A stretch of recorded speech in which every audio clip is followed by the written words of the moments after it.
Se as águas do mar da vida quiserem te afogar, o que você faz? Segura na mão de Deus e vá. Se as tristezas dessa vida quiserem te sufocar, você faz o quê? Segura na mão de Deus e vá. Segura na mão de Deus.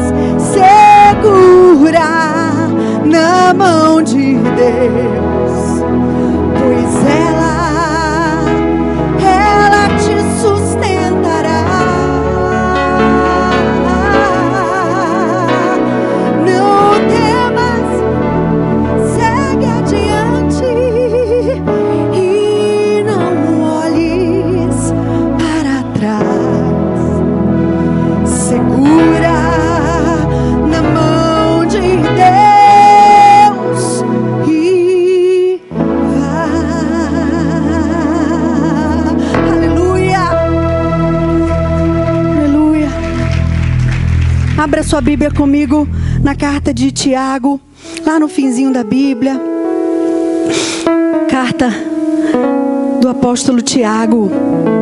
Quero te convidar para pensar um pouquinho em eternidade, para mergulhar nas coisas de Deus. A gente só recebe bênção e a gente só começa a viver no outro nível quando a gente aprende a andar no nível da eternidade, a viver como gente espiritual, gente que anda, gente que é de Deus, gente que ama a Deus e as coisas de Deus. Amém? Amém? Então abra sua Bíblia aí, Tiago no capítulo 1. Carta de Tiago no capítulo 1, versículos 2 em diante. Tiago 1, de 2 a 4. Diz assim a santa palavra do Rei: meus irmãos, considerem motivo de grande alegria o fato de passarem por diversas provações, pois vocês sabem que a prova da sua fé produz perseverança. Então a aprovação é produtiva, né? A aprovação é produtiva. Diga, a aprovação é produtiva. Diga para o seu irmão: a aprovação é produtiva. E a perseverança deve ter ação completa, a fim de que vocês sejam maduros e íntegros, sem que falte a vocês coisa alguma. Então Deus tem um propósito no meio dos problemas, das dificuldades, das provações, amém? É que vocês sejam maduros e íntegros, sem que falte a vocês coisa alguma, amém? Amém? Então coloca a mão no teu coração, vamos orar mais uma vez. Muito obrigada, Senhor, por estarmos juntos aqui nesse lugar. Obrigada pela tua palavra, pela vida dos irmãos, por essa igreja, por esse lugar. Muito obrigada, Senhor, porque um dia o Senhor nos chamou das trevas, estávamos no mundo e o Senhor nos achou, nos atraiu com laços de amor. E hoje estamos aqui no meio do teu povo. Obrigada. Glória, honra, louvor, adoração, ações de graças, tudo é teu, tudo vem de ti. Portanto, devolvemos a ti toda a honra e toda a glória, Senhor.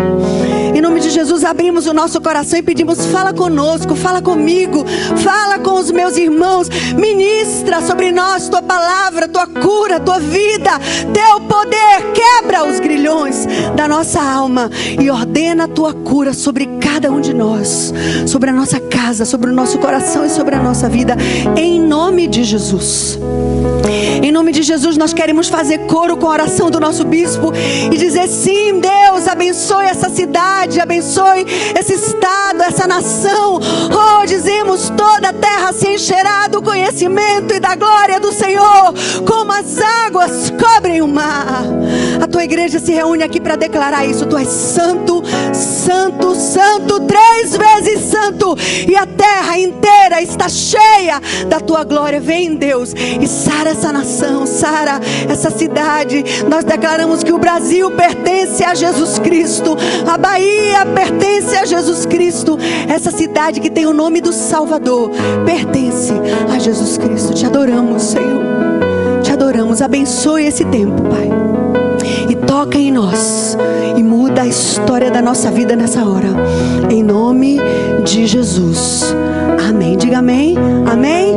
Segura na mão de Deus, faz assim, segura na mão de Deus, pois ela te sustentará. Não tenha medo, segue adiante e não olhes para trás. Faz assim, segura na mão de Deus e vai.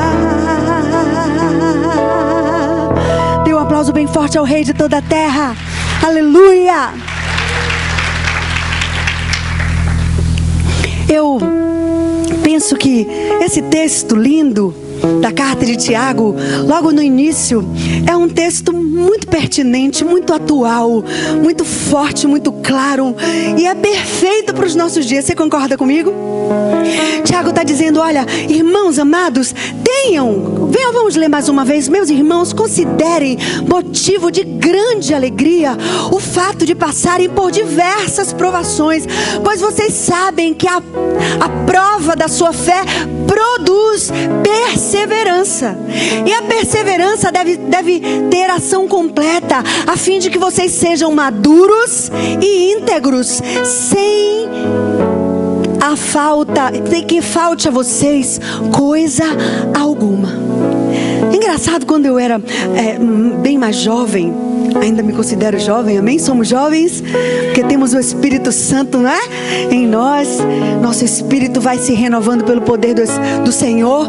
Quando eu era mais jovem, eu ouvia esse texto como se Deus estivesse dizendo, olha, você que é crente, quando você estiver passando por lutas, por provações, quando você estiver passando por tristezas, assim como essa canção diz, né? Quando as águas estiverem querendo te afogar, quando as tristezas que estiverem querendo te sufocar, eu acreditava que esse texto dizia que eu tinha que fazer um grande sacrifício, sabe?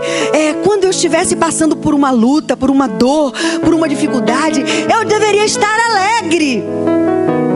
Mas como numa forma de dizer, assim, como se Deus estivesse pedindo que eu fizesse um grande sacrifício. Olha, você está passando por uma luta, você está passando por uma dificuldade, então faça um sacrifício, fique alegre, mesmo passando por dificuldades. É claro que o texto tem esse sentido, sim, mas hoje eu entendo de uma maneira muito mais profunda essa palavra de Tiago. Quando a gente vive como uma vida espiritual, quando a gente vive no nível da eternidade, a gente começa a entender que as lutas, os problemas e as dificuldades fazem parte de toda uma orquestração de Deus. Ele permite que nós passemos por lutas e por dificuldades para nos adestrar, para nos ensinar, para curar a nossa alma. Porque quando a gente tem uma vida sem problema, a gente fica bobo. Sabe menino que pai e mãe não disciplinam? Sabe filho, vocês conhecem criança assim que o pai e a mãe não deixam fazer tudo? A gente nem quer por perto, né? Sim.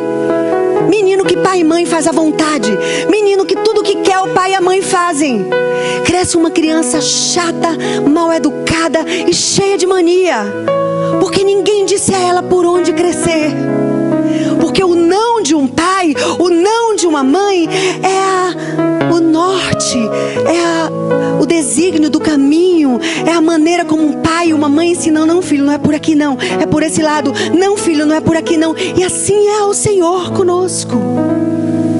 Então as lutas, as dores, as provações, como diz o texto, vêm para a nossa vida. Devemos ter motivo de grande alegria, porque elas são produtivas para nós. Deus usa as lutas, Deus usa as dificuldades para moldar o nosso caráter e para curar a nossa alma. A fonte da cura é então quando eu consigo perceber, quando eu me torno maduro e íntegro e inteiro em Deus e para Deus, o suficiente para eu entender que mesmo as dores, as lutas e as provações, Deus permite na minha vida para eu crescer, para que eu deixe as coisas de menino, para que eu amadureça e me torne uma pessoa curada. Porque mais sério ainda do que uma criança mimada é um adulto mimado. Porque mais chato e difícil ainda do que uma criança, porque as crianças são crianças. Você quer dizer essa grande revelação para o seu irmão aí do lado? Diga: criança é criança. Agora vá mais sério, olhe para os olhos dele e diga assim: você não é mais criança. Deixa eu te dizer. Então, mais sério, mais grave e mais difícil do que uma criança mimada é um adulto mimado. É um adulto com as suas emoções adoecidas, que não cresce, que não amadurece, que não permite que o Espírito Santo venha nos tratar. E Ele trata, sabe? E através precisamente das dificuldades que nós passamos, que Deus sopra sobre nós a sua sabedoria, a sua vida e a sua cura. Você é grande por dentro. Eu vi uma história interessante de um pai que estava caminhando com a sua filhinha pequena num parque de diversões. E chegou em determinado lugar, tinha uma coisa de algodão doce, um rapaz fazendo algodão doce, daquele tipo que faz na hora.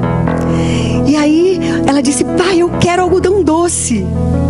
E aí o pai parou com ela, pagou o algodão doce, e eles ficaram esperando o moço fazer. E ele foi girando aquela madeirinha no açúcar, e foi girando, e daqui a pouco ele entregou para a menina, e era um algodão doce enorme, porque na hora que faz fica grande, né?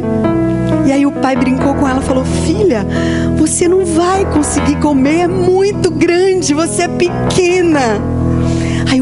Aí ela olhou para o pai e disse assim: pai, eu sou muito maior por dentro do que por fora.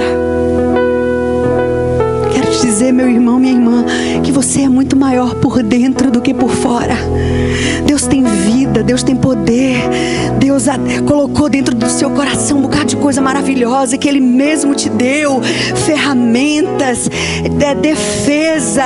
Basta você aprender a usá-las e você se tornará alguém curado, maduro, íntegro, sem que falte em você coisa alguma. Amém? Deus é o nosso grande mestre, mas você precisa também escolher se você quer continuar sendo menino ou se você quer amadurecer, porque crescer dói. Não é verdade? Enquanto a gente é criança, a gente tem permissão para um bocado de coisa. Mas quando a gente cresce, as coisas ficam difíceis. Você precisa tomar a decisão. Parece que a gente precisa decidir ser uma igreja relevante. Alguém que decide ser curado, que decide crescer, ser maduro em Deus.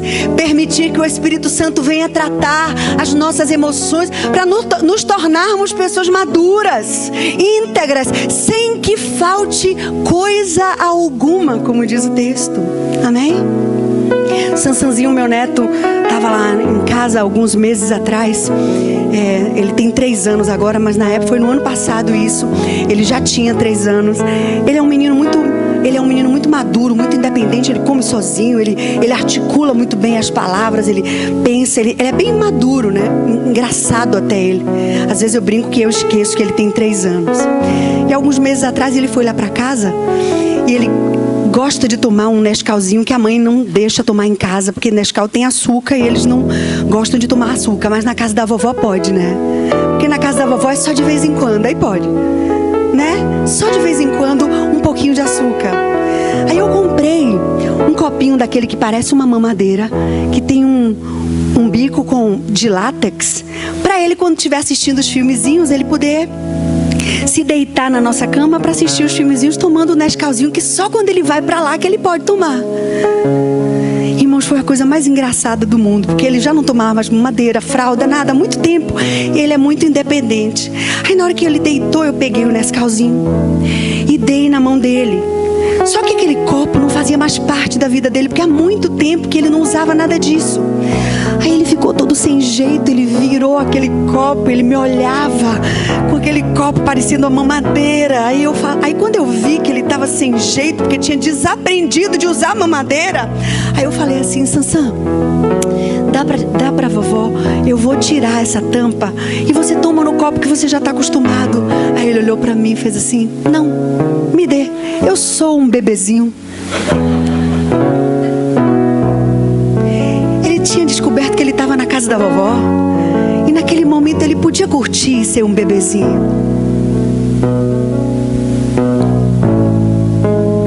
Você quer crescer? Você deseja ser uma pessoa curada? Eu estou te fazendo essa pergunta, mas não é para você me responder não, porque as questões que Deus traz para nós não é para a gente responder não, porque Ele sabe a resposta. É para gerar dentro de você uma reflexão.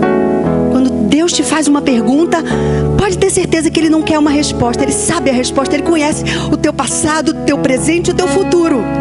Ele quer gerar em você uma reflexão. Você deseja crescer? Você tem o desejo de ser uma pessoa curada, madura, íntegra, assim como o texto diz, sem que falte coisa alguma. Você tem esse desejo?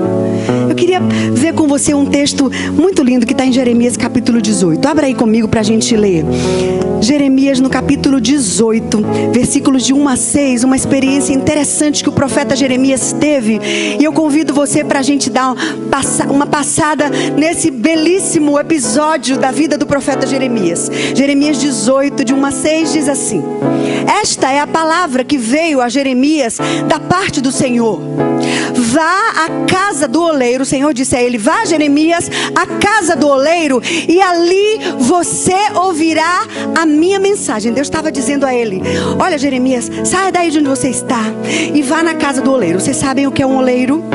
É aquele profissional que faz vasos de barro, que trabalha com barro, não é? E Deus está dizendo: Jeremias, eu estou querendo falar com você, mas não é aí onde você está. Sai aí da sua casa, vá na casa do oleiro, porque lá na casa do oleiro eu vou liberar uma mensagem para você. E aí Jeremias obedeceu. Então fui à casa do oleiro, o vi trabalhando sobre o que é a roda? É o lugar onde o oleiro coloca o vaso e ela vai girando para que ele possa fazer aquele vaso de barro. Mas o vaso de barro que ele estava formando estragou-se em suas mãos. Jeremias está lá vendo tudo isso. E ele o refez, moldando outro vaso de acordo com a sua vontade. Que coisa tremenda esse texto, né? Então o Senhor dirigiu-me a palavra: ó comunidade de Israel, será que eu não posso agir com vocês como fez o oleiro? Olha uma pergunta do Senhor. Pergunta ao Senhor. Aí ele mesmo responde: como barro nas mãos do oleiro, assim são vocês nas minhas mãos, ó comunidade de Israel. É tremendo que o Senhor leva o profeta Jeremias para aquele lugar. Olha que coisa inteligente, como o nosso Deus é um professor, é um mestre. Ele queria dar uma lição tremenda ao profeta. E eu quero que essa lição venha para todos nós nessa noite. Deus nos leva nessa noite à casa do oleiro para ver os vasos que somos nós, eu e você. A Bíblia diz que nós somos vasos. E olha que coisa interessante, o vaso, presta atenção nessa figura. Primeiro, tem uma mão do lado de fora. Estão vendo a mão do lado de fora? É assim que o oleiro trabalha. E tem uma mão do lado de dentro, que vai formando a parte de dentro do vaso. Então, penso que a gente pode trazer essa palavra para nós assim: a mão de dentro quem é? A mão de dentro quem é no vaso? É o Espírito Santo. O Espírito Santo vai moldando o teu caráter. O Espírito Santo vai te ensinando a perdoar. A mão de dentro é o Espírito Santo que te diz assim: meu filho, você está indo num caminho errado. Minha filha, pare com isso. Você não sabe que você está insistindo numa coisa que não é para você. E essa mão de dentro do Espírito vai nos curando, vai nos trazendo arrependimento. Essa mão de dentro vai nos ensinando o caminho. Essa mão de dentro vai nos mostrando onde seguir, vai trazendo sua voz, tua vida. A mão de dentro do vaso é o Espírito Santo de Deus, porque só Ele pode operar na nossa vida por dentro.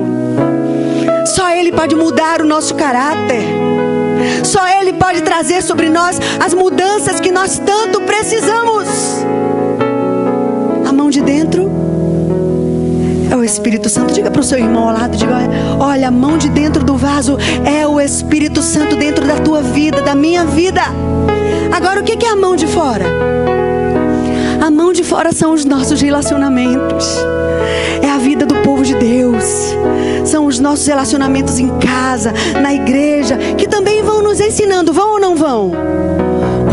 Quanto a gente aprende na igreja, com os irmãos, na nossa casa, com o marido, com os filhos. A mão de fora são os nossos relacionamentos, que também vão moldando a nossa vida, vão nos ensinando a agir, vão nos ensinando a como caminhar, a como ter paciência com o outro, a ser misericordioso com o outro, porque a gente às vezes não é misericordioso com o outro só porque o pecado dele é diferente do meu, a fraqueza dele é diferente da minha. Aí por causa disso eu o condeno e o julgo. Mas quando eu olho para mim mesmo com sinceridade, eu reconheço que eu preciso dessa mão de dentro, que é o Senhor, mas eu preciso também da mão de fora, que são os relacionamentos na igreja, o povo de Deus, as coisas de Deus, que vão moldando também o meu caráter e me ensinando a paciência, a misericórdia, a longanimidade, a bondade dentro dos meus relacionamentos. Amém? E o que é que ficou aí ainda? A mão de dentro, diga bem forte, a mão de dentro é o Espírito Santo, e a mão de fora, os nossos relacionamentos. Mas ainda tem mais uma coisa aí, que são a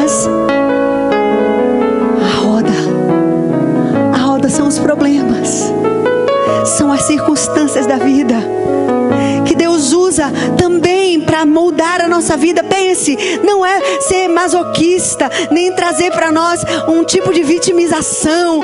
Porque eu tenho que me alegrar mesmo no meio dos problemas. Não é nada disso. É perceber a vida de maneira espiritual, no nível da eternidade.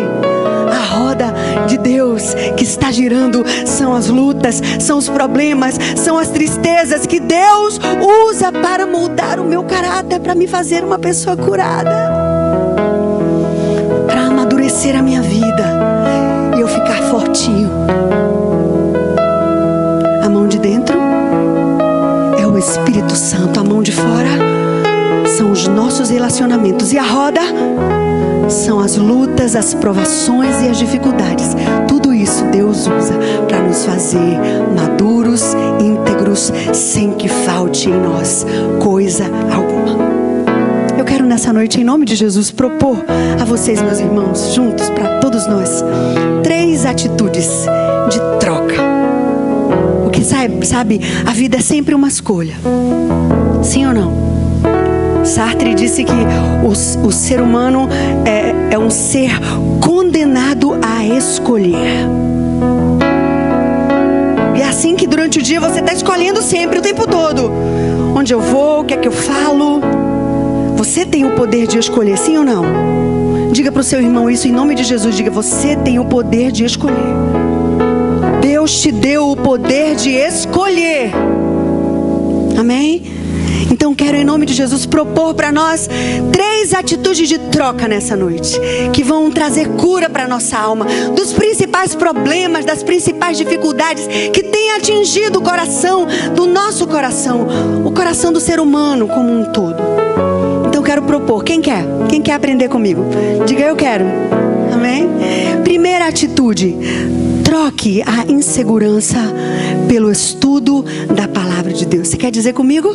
Troque a insegurança pelo estudo da palavra de Deus. Diga para o seu irmão: troque a insegurança pelo estudo da palavra, da santa palavra de Deus. Eu fui no dicionário procurar algumas coisas sobre o que é insegurança, porque eu tenho visto muitas pessoas adoecidas por causa dessa alma insegura, desse coração sempre inseguro. Então, insegurança é sensação ou sentimento de não estar protegido ou seguro. Há pessoas que parecem estar permanentemente numa corda bamba. Conhecem isso? Sim ou não? Sentem-se incapazes de realizar coisas. São pessoas temerosas. Isso é insegurança. É sentir-se o tempo todo vulnerável ou sempre debaixo de instabilidade. É um mal-estar diante das situações da vida. É uma espécie de medo ou negativismo. E é isso que a gente tem visto hoje em dia nas pessoas. Uma insegurança. Insegurança gera sentimento de inferioridade. É alguém que não se sente digno de receber amor. Essa pessoa assim, insegura, ela se sente incapaz. Ela sempre acha que alguém melhor vai chegar e tomar o seu lugar. É assim que se sente uma pessoa insegura. Ela sempre acha que de repente vai chegar alguém melhor e vai tomar o lugar dela. Insegurança é uma coisa terrível. Minha proposta número 1 para vocês hoje, meus irmãos, para nós é: troque a insegurança pelo estudo da santa palavra de Deus. Jesus, em Mateus capítulo 7, ele disse: olha, o homem que ouve essas minhas palavras e pratica, ele é semelhante a um homem que foi e construiu a sua casa sobre a rocha. E vieram os ventos. Olha como os problemas estão sempre presentes. As tempestades bateram contra aquela casa, mas ela não caiu, porque ela estava construída sobre a rocha. Qual é o seu fundamento, irmão? Sabe, na prática, a gente não tem segurança alguma na vida, é verdade ou não é? A gente tem algum tipo de segurança, irmão? Qual é a sua segurança? É o seu emprego? Ah, não, eu tenho toda a segurança, porque eu sou concursado.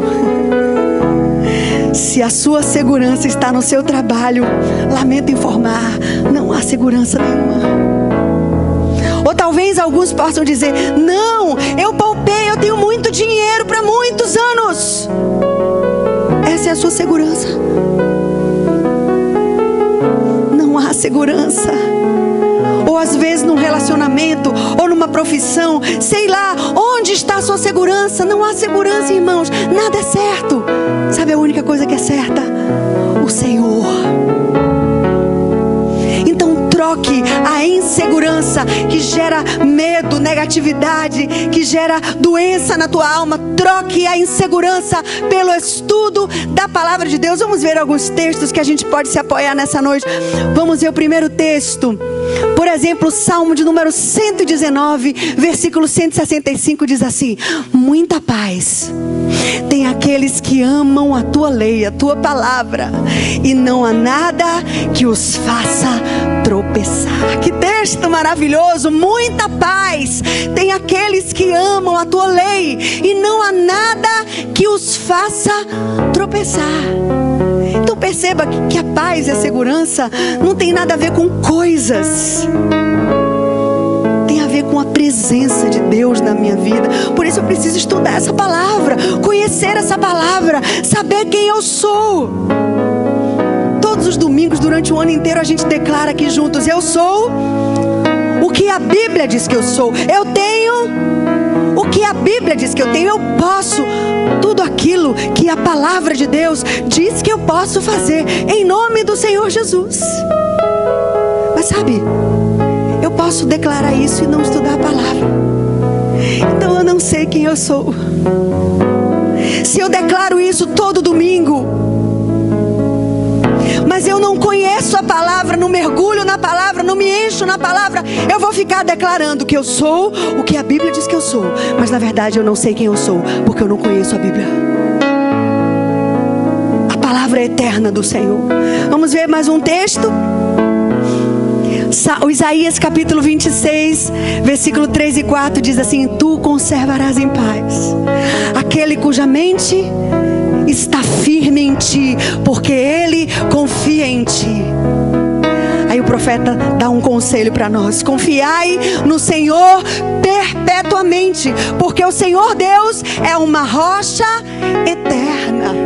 Diga aleluia, aleluia, que coisa maravilhosa. Troque a insegurança pelo estudo da palavra de Deus. Hoje de manhã nós estudamos com o missionário Thales o Salmo de número 15. Eu queria lê-lo novamente, porque é um texto maravilhoso, o Salmo de número 15. Vamos ler?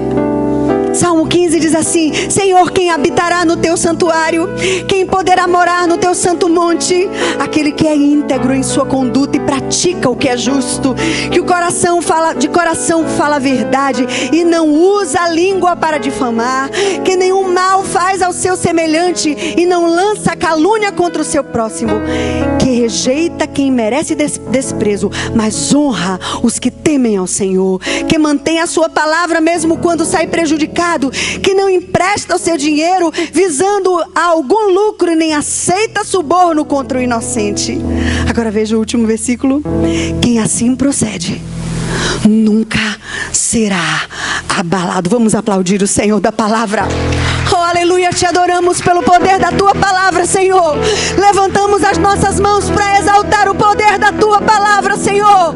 Firma os nossos pés na tua palavra, para que não se apodere de nós iniquidade alguma, Senhor. Queremos estar com os nossos pés firmes na rocha que é o Senhor e a tua palavra. Então minha primeira proposta nessa noite: troque a insegurança pelo estudo da palavra de Deus. Segundo, troque a ansiedade pela vida de oração. Vamos ler junto comigo? Troque a ansiedade pela vida de oração.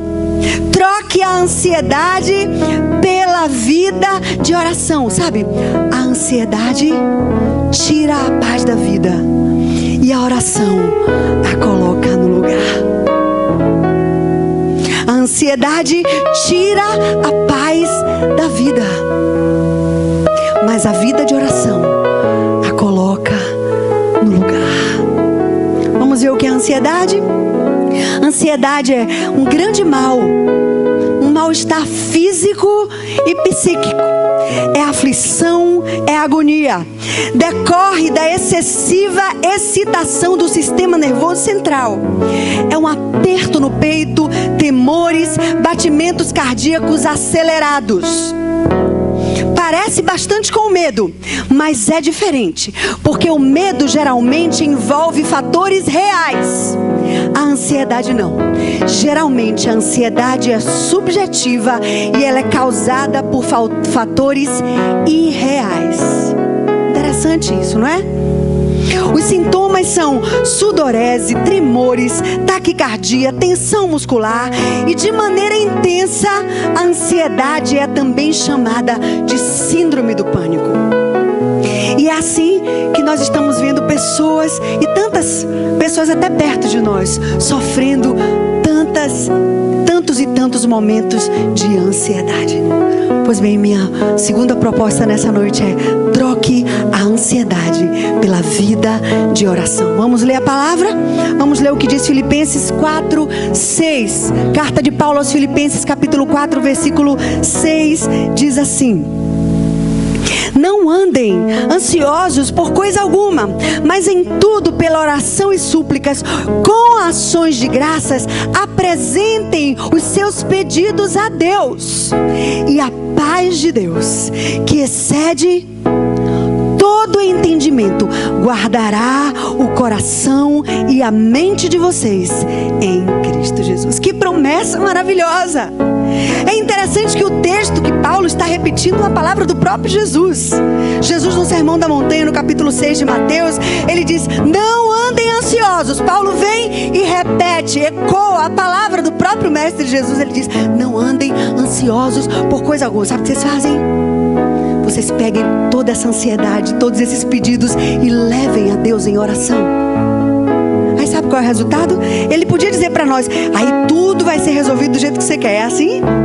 Não. Ele diz: a paz de Deus, que excede todo entendimento, isso eu garanto, guardará as vossas mentes e os vossos corações em Cristo Jesus. Não há ansiedade. Amém? Veja agora 1 de Pedro 5:6. 1 de Pedro, primeira carta de Pedro, no capítulo 5, versículo 6, diz assim: portanto, humilhem-se debaixo da poderosa mão de Deus, para que Ele os exalte no tempo certo, no tempo devido. Lancem sobre Ele toda vossa ansiedade. Por quê?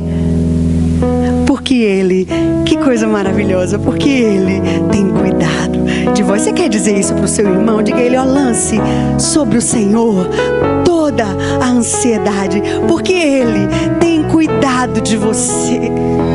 Aleluia! Obrigada, Senhor. Que coisa maravilhosa. Sabe qual é essa figura, irmãos?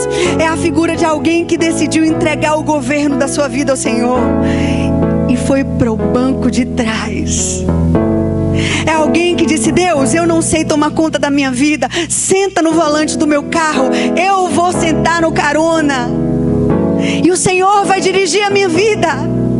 Amém? Entrega a Ele a sua ansiedade, apresenta diante dEle, desenvolva uma vida de oração e vai assim vencer a ansiedade. Restaure o altar da oração. Restaure o tempo que você antigamente tinha buscando a Ele no seu quarto. Restaure o altar. Porque se você assim agir, a palavra de Deus nos garante que toda ansiedade será tirada e no lugar virá a paz que excede a todo o entendimento. Amém?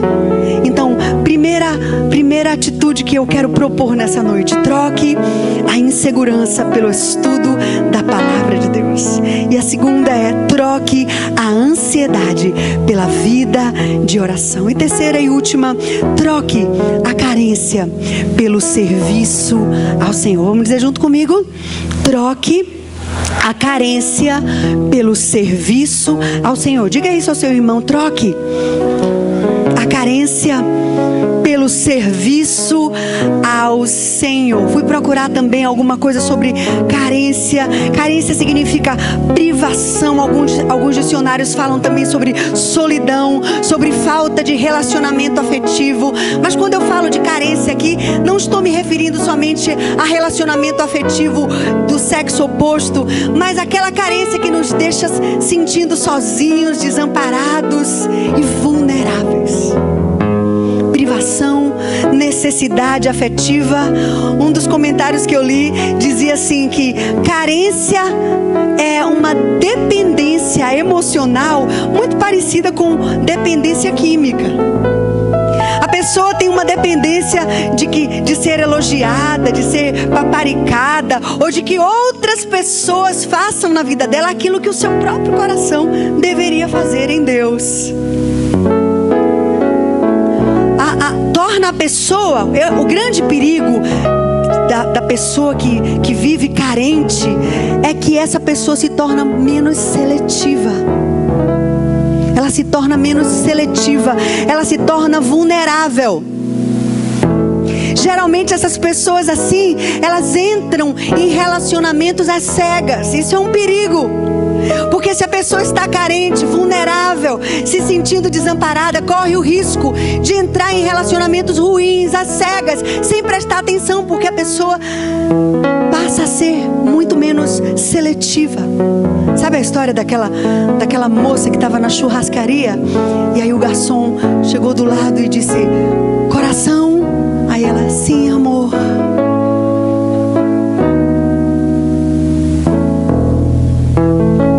É bem assim que a pessoa carente está.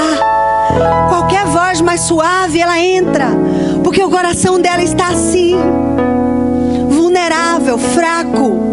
Via de regra, uma pessoa excessivamente carente se torna uma presa fácil. Podem se envolver com pessoas adoecidas, manipuladoras, pessoas ciumentas excessivamente, com amizades ruins, porque a pessoa está emocionalmente carente, vulnerável e muito menos seletiva. A solução, ouça, a solução não é encontrar a pessoa certa. Quando a pessoa se torna carente, está passando por um momento difícil de muita carência, ela acha que alguém vai chegar e vai resolver o problema dela, não é? A pessoa pensa, tem a ilusão de achar que em algum momento vai chegar a pessoa, o príncipe, a princesa encantada, e aquela pessoa vai resolver todos os seus problemas. Lamento informar para você que nenhuma pessoa na terra, ouça isso e nem pisque, ninguém na terra tem o poder de completar você, só o Senhor. Outro dia eu ouvi uma palestra do pastor Cláudio Duarte, e ele disse que um de seus jovens procurou assim: pastor, qual é a época certa? Qual é o momento certo para eu buscar casamento? Me responda, porque eu estou na dúvida. Ele disse: não tem uma idade. Sabe qual é o momento certo de você buscar casamento? É quando você for uma pessoa muito feliz.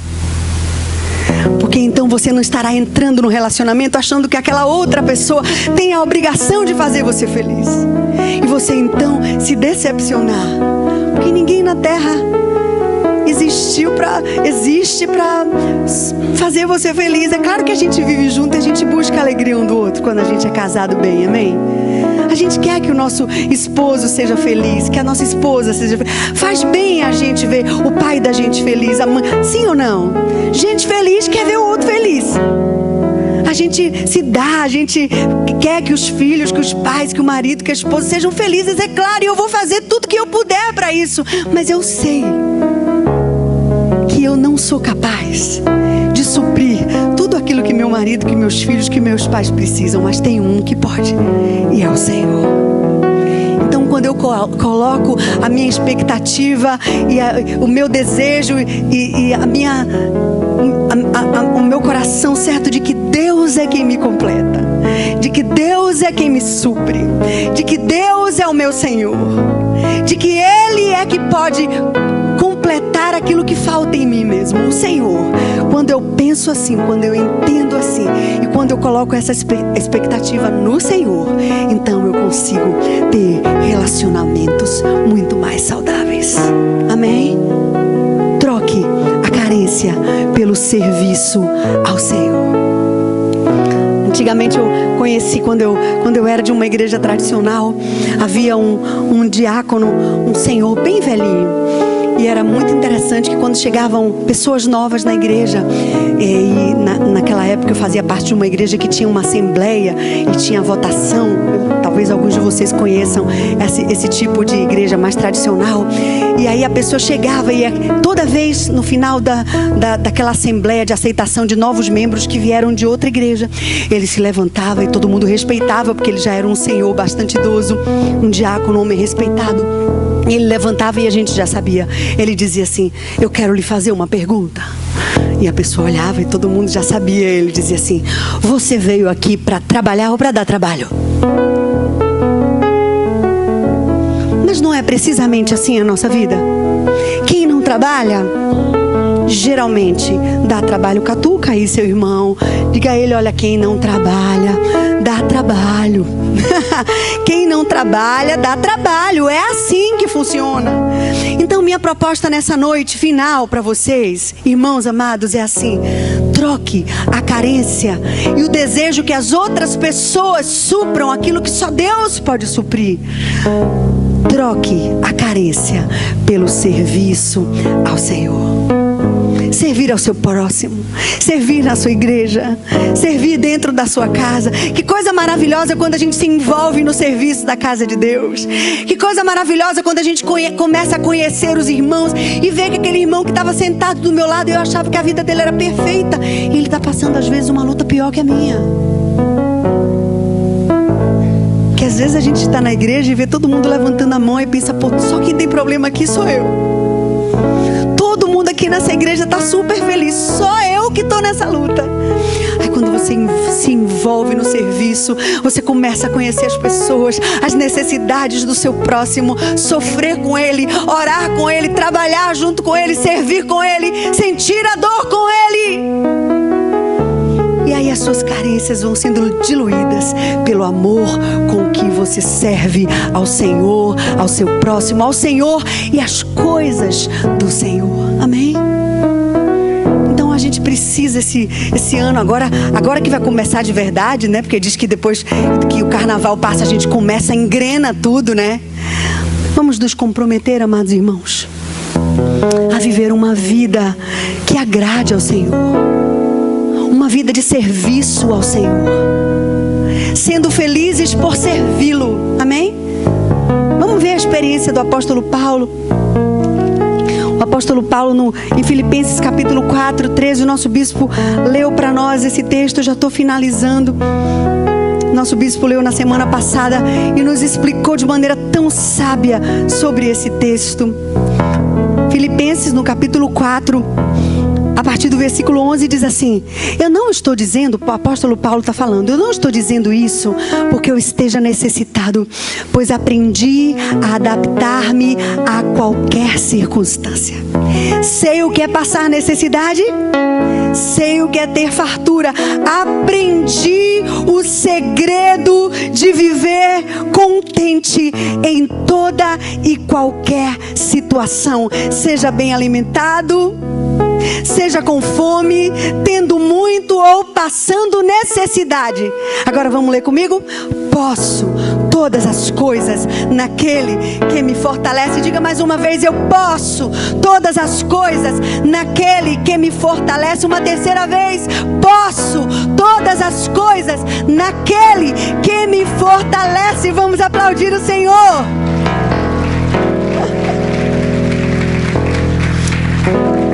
Paulo escreveu a carta aos Filipenses, ele estava preso, sozinho.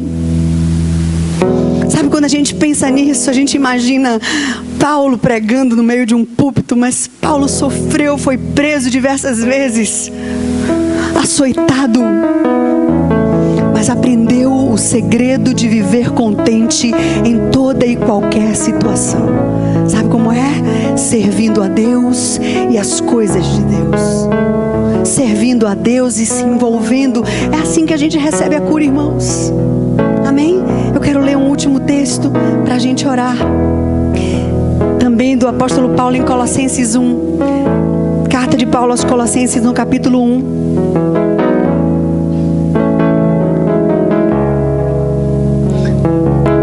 Colossenses capítulo 1, a partir do versículo 24, o apóstolo Paulo diz assim para nós: agora me alegro em meus sofrimentos por vocês e completo no meu corpo o que resta das aflições de Cristo, em favor do seu corpo, que é a igreja. Dela me tornei ministro de acordo com a responsabilidade por Deus a mim atribuída de apresentar vocês plenamente a palavra de Deus, o mistério que esteve oculto durante épocas e gerações, mas que agora foi manifestado aos seus santos. A Ele quis Deus dar a conhecer entre os gentios a gloriosa riqueza desse mistério, que é Cristo em vós, Cristo em vocês, a esperança da glória. Agora veja isso: nós o proclamamos, advertindo e ensinando a cada um com toda a sabedoria, para que apresentemos todo homem perfeito em Cristo. Para isso também eu me esforço, lutando conforme a sua força, que atua poderosamente em mim. Uma vida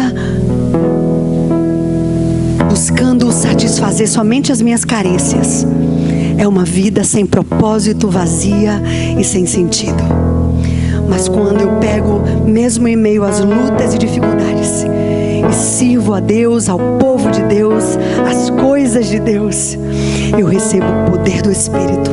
Deus me usa de maneira eficaz, e assim a minha vida é transformada. Minha proposta para vocês, meus irmãos, nessa noite e nesse ano de 2019 é, em primeiro lugar, troque a insegurança pelo estudo da palavra de Deus, firmados na rocha, que é o Senhor. Troque a ansiedade pela vida de oração. Restaure o altar da oração, e Deus vai restaurar a paz no teu coração. E por último, troque a carência pelo serviço ao Senhor e para o Senhor. Eu sei que você já sabe, mas deixa eu te dizer, você não precisa ter uma vida perfeita, uma família perfeita. Ninguém tem. Mas você tem um Deus que é perfeito e que tem aperfeiçoado o teu caminho. Busque a Ele, confie nele e seja curado por Ele, em nome de Jesus. Vamos ficar de pé para a gente orar. Se as águas do mar da vida quiserem te afogar, segura na mão de Deus e vai. Se as tristezas dela